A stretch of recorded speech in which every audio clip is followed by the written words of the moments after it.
Hey there, happy Sunday. Thank you so much for taking the time to join in today.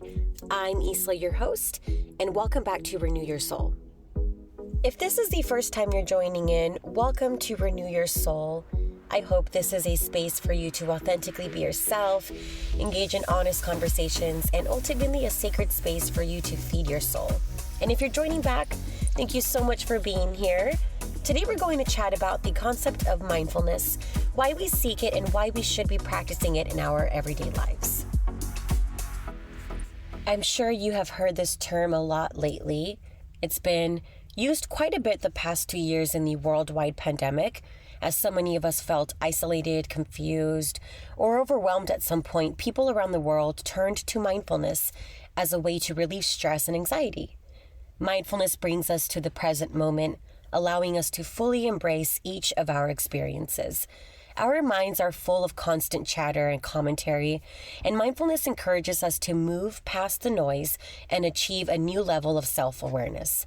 So what exactly is mindfulness?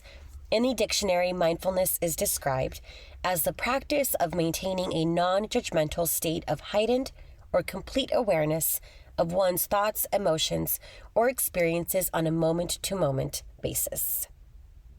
Whereas Sharon Salzberg, New York Times bestselling author and teacher of Buddhist meditation practices in the West, describes it as, mindfulness isn't just about knowing that you're hearing something, seeing something, or even observing that you're having a particularly feeling. It's about doing so in a certain way, with balance and equanimity, and without judgment. Mindfulness is the practice of paying attention in a way that creates space for insight.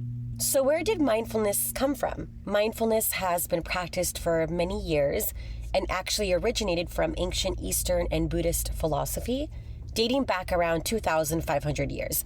The concept of mindfulness was introduced to the Western world by Jon Kabat-Zinn, and it was actually in the year 1979 when he founded the Mindfulness-Based Stress Reduction Clinic at the University of Massachusetts Medical Center, according to Positive Psychology. Why do we seek mindfulness? I think we seek mindfulness for peace. In a fast-paced world with constant stimulation, the quiet is a very rare moment in our lives now. Stillness is often a place that is not spoken about too much. The moment in which you turn anxiety into stillness are definitely moments to be proud of. For me, mindfulness is a way to access pure peace, a safe haven to go to when things become too much, a way to focus on the breath, release judgment, and a way to connect the mind to the body. Seeking mindfulness is an act of service to ourselves to reach higher levels of consciousness, alignment, and peace. Now that we've laid down the groundwork for what mindfulness is, how can you practice mindfulness? It's important to note that mindfulness can be practiced in many different ways. In breathing techniques, journaling. Mindfulness can be practiced in nature. Mindfulness can also be accessed at any age. It doesn't matter what our background or current situation is. If we are wanting to be more present in our lives, mindfulness is ultimately here to support us in slowing down. Although it does require us to dedicate time, the end result can be the difference in feeling out of depth and feeling connected and mindful. If we are experiencing moments of anxiousness or stress, mindfulness is a really great tool to access in the moment. I have been able to implement a few of these practices in my life, and I have so much more work to do, but I do have to say that mindfulness is one of the best tools I have at the moment, and even when I don't feel like implementing it, it makes a world of a difference for me. We all have different preferences for what works for us and what doesn't, but let's talk about the few different ways in which you can implement mindfulness in your day. To start us off, breathing techniques might be one of my favorite tools in practicing mindfulness. By focusing on the breath and breathing into the present moment, we are able to slow down and truly feel the now. For example, when I'm in a hot yoga and I'm standing in the standing series, it's a lot more challenging for me than when I am sitting on the floor during the spinal series. And by the end of the standing series, I am dripping in sweat, as most of the people in the class are. I'm ready for a break. And it's in that moment when the instructor actually tells us to take 3 deep breaths in and 3 deep breaths out. And whenever I do that in class, I feel so much more aligned and relaxed and so much more intensely aware what I'm even doing in that moment. What am I doing? I am there to practice yoga, to relieve stress, to relieve anxiety, to move my body, and to ultimately still my mind and connect my mind to my body. But sometimes you forget that when you're in class, you're exhausted, you're tired, you feel like you can't do it.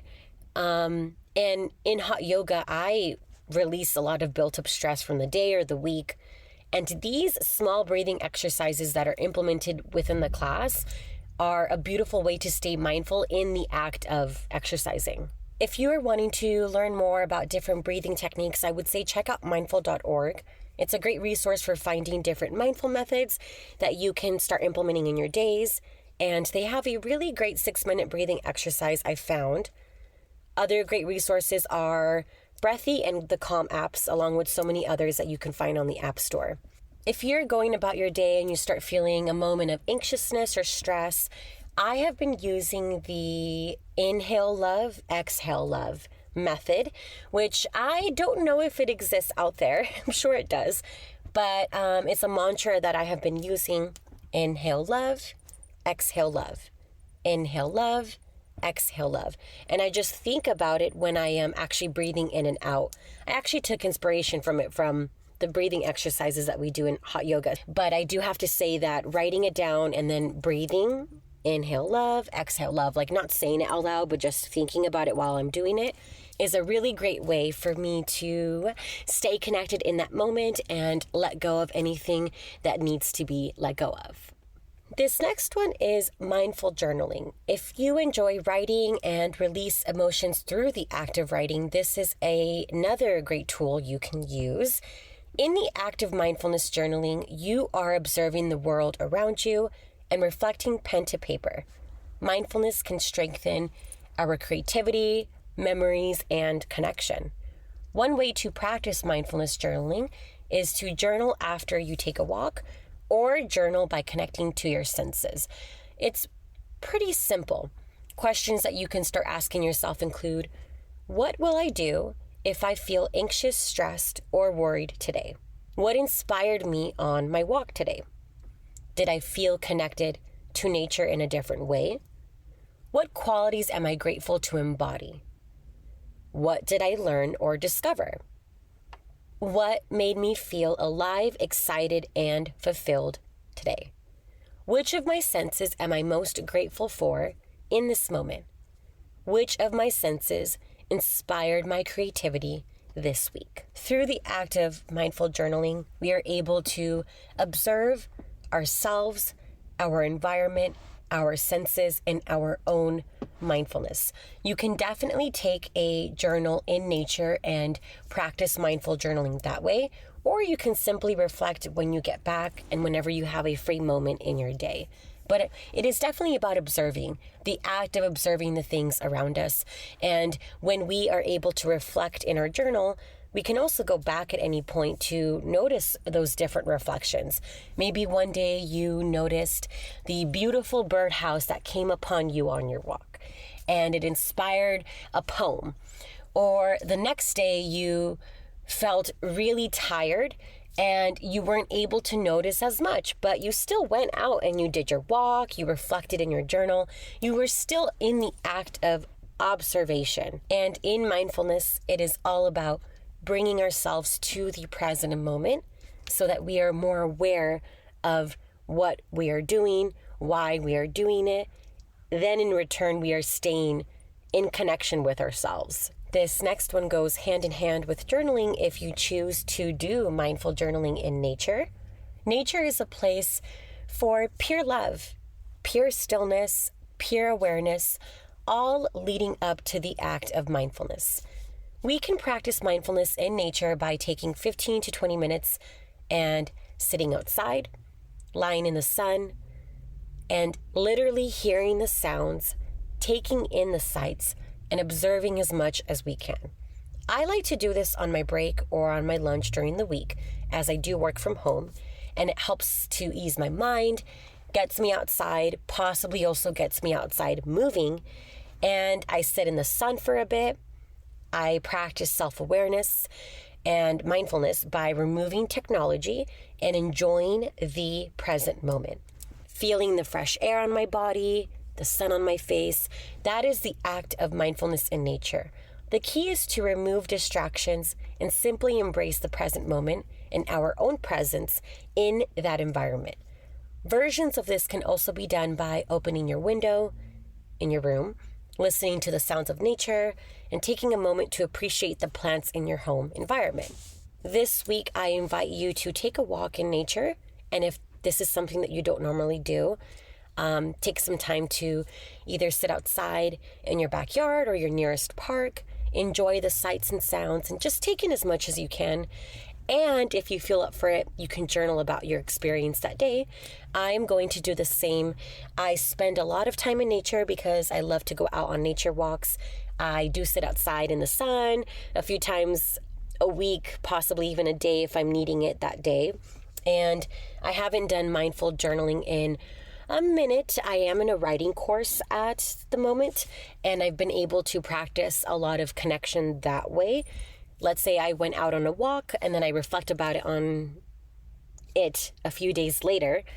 I can practice doing it in the moment. So I can either take my journal outside and then do mindful journaling that way, or I can reflect about it the same day. So I'm going to do the same this week. Another way you can practice mindfulness is by meditating.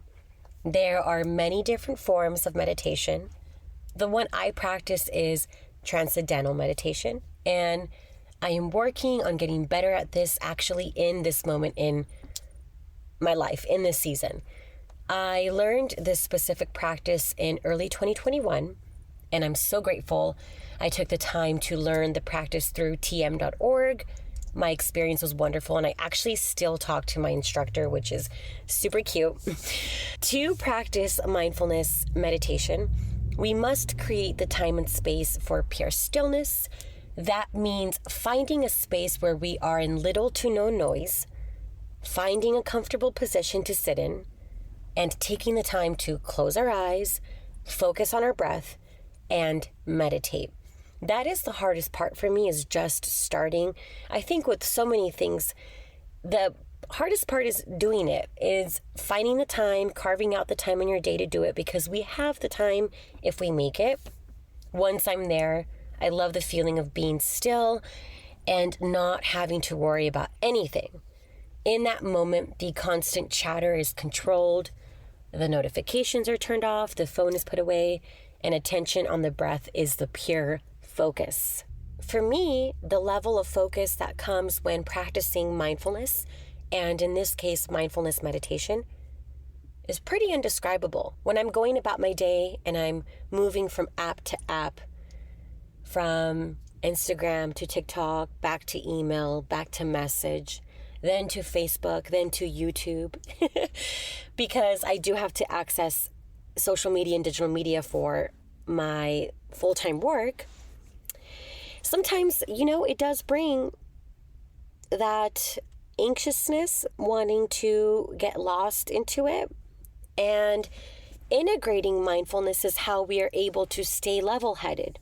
It is how we are able to have better focus and work on our attention span, and also realize what is distracting information. I actually pulled a few stats from a NBC article. Scientists estimate that between 200 million to 500 million people meditate worldwide. And more than 14% of Americans have meditated at least once. A study out of UCLA found people who meditated for an average of 20 years had more gray matter volume throughout their brains. Gray matter helps you control movements, maintain memories, regulate emotions, and more. And to finish it off, a review from Johns Hopkins found mindfulness meditation helps reduce symptoms of depression, anxiety, and pain. Meditation is one of the most important things to set aside time for, and although it's one of the most challenging for me, I saw major differences in my mental health, in my anxiousness when I did practice meditation more often when I first learned it last year. And I do have to say that I wasn't consistent with it when I traveled at the end of last year. But meditation is one of those things that we should all be taking advantage and making the most out of it because it is a life-changing resource. Together, we can work on being less judgmental with ourselves and with others. We can increase our positive emotions and let go of the negative things in our life. We can focus on working on our anxiety and emotional reactivity, reducing our stress, and feeling connection in the present moment. By being fully aware in each moment, we are able to hold more gratitude for the life we are blessed with. It's not to say that it's easy. It's not to say that it doesn't take time, but we have to be able to take advantage of these beautiful privileges we have access to. Mindfulness brings a connected mind, in return renewing our souls. It's up to us to break free from the bondages that are holding us back and truly feel awareness each day. The most beautiful thing, for the most part, mindfulness is a free resource we can tap into by spending time in nature and focusing on our senses, reflecting on our emotions or our awareness in nature, going back to our breath when we need moments of pure stillness, and carving out time for meditation. Alignment with mindfulness takes place. I'd love to hear which of these practices you already implement in your life and or if they are something you might think about in the future. It's really easy to talk about these things and then not implement them in our days. A lot of these different practices that I mentioned will be something that you are interested in, and some of them might not be. Maybe you really love to meditate, but you don't like spending too much time outside. That's okay. As long as we're giving our attention to connecting ourselves in mindfulness, we will reap the benefits. I'll leave you with this quote from Marianne Williamson. Imagine the week ahead unfolding in an ever-increasing flow of miracles. Allow the image to sink into your heart and then receive it with a big yes. Thank you so much for joining in today and being a part of the mindfulness conversation this week. Like I said, there are many different forms of mindfulness you can partake in. It's all about finding what works best for you. I am wishing you a beautiful Sunday. Don't forget to subscribe, rate, and or review this podcast. It lets me know and the platforms know that you would love to continue seeing more of Renew Your Soul. You can also follow along on Instagram at Sesiones. I am sending you so much love. I hope beautiful things happen to you this week, and we'll chat very soon. Bye.